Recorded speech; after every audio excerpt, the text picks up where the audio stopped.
my channel. This is OCD Movie Reviews. My name is Owen DeBrinca, and today I'm going to review the latest action film that's releasing on Netflix and selected theaters, The Gray Man. This movie is directed by the Russo brothers, and this movie stars Ryan Gosling, Chris Evans, Ana de Armas, Jessica Henwick, and Billy Bob Thornton. When the CIA's most skilled operative, whose true identity is known to non-accidentally, uncovers dark agency secrets, a psychopathic former colleague puts a bounty on his head, setting off a global manhunt by international assassins. Now, of course, everyone knows the Russo brothers from their MCU films. You know, Captain America Civil War, Winter Soldier, Avengers Infinity War, Avengers Endgame. Those films, of course, are the things that make comic book movies much more popular these days. But out of the MCU, like Cherry, yeah, they definitely need some work. So, The Gray Man. I actually haven't seen trailers for this film. I went into this film very, very blind, but not interested, because I literally went to this movie going, alright, this is going to be a stereotypical action movie. I'm seeing this movie because I feel like seeing a movie. I was pretty bored, so I don't know what to expect from The Gray Man. All I know is that Chris Evans is playing the villain, and the Russo brothers is directing it, and also Ryan Gosling and Ana de Armas is in the movie. So, good cast.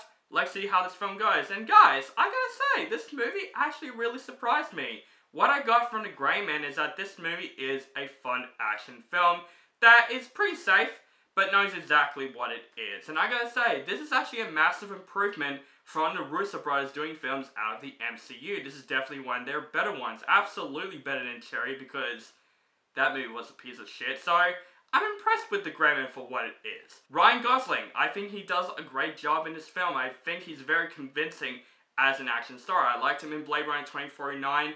In this film, he plays a badass in this film. When he throws down in the film, you like Ryan Gosling in the film. He's so kick-ass in the film, and of course Ryan Gosling is very charming in the film. He definitely provides some humor in the film also, which I really did like, but mostly he's a badass in the film, and Ryan Gosling does a great job playing that.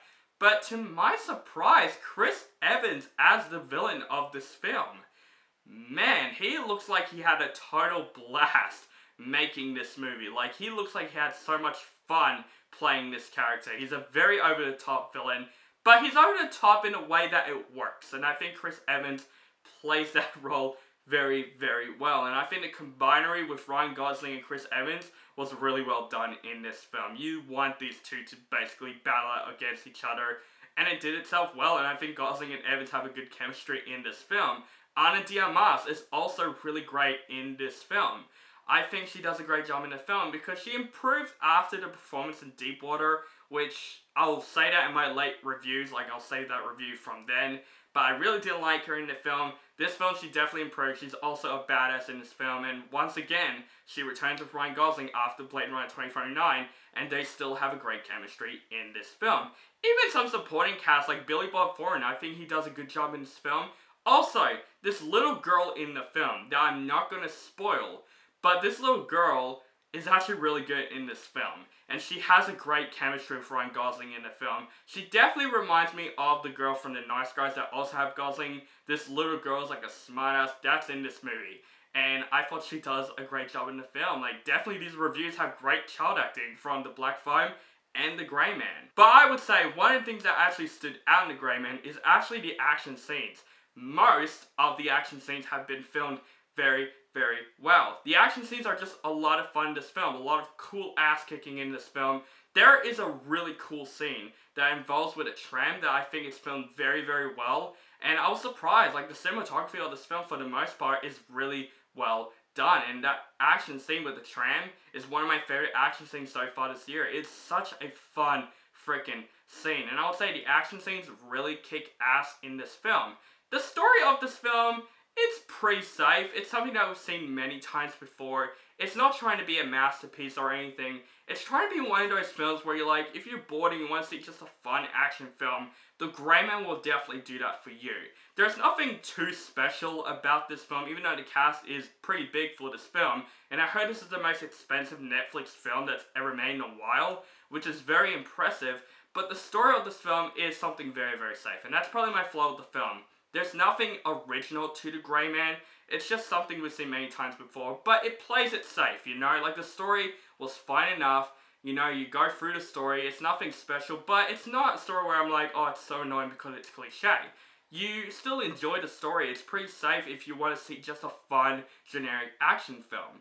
I think The Grey Man is something that I feel like if you want to see in theaters, go ahead, but I think it's fine, it belongs on Netflix. It's one of those films that I would say it's a one and only film, you know, even though the cast does a great job, especially Chris Evans, I would say like the story is pretty safe and it's something that I wouldn't remember. This is definitely the better film that the Russo brothers has done out of the MCU. I would say they should do more films like this, just fun action movies. But I would say The Grey Man is definitely one of those one and only films where I'll watch it once, but I wouldn't remember it and watch it again.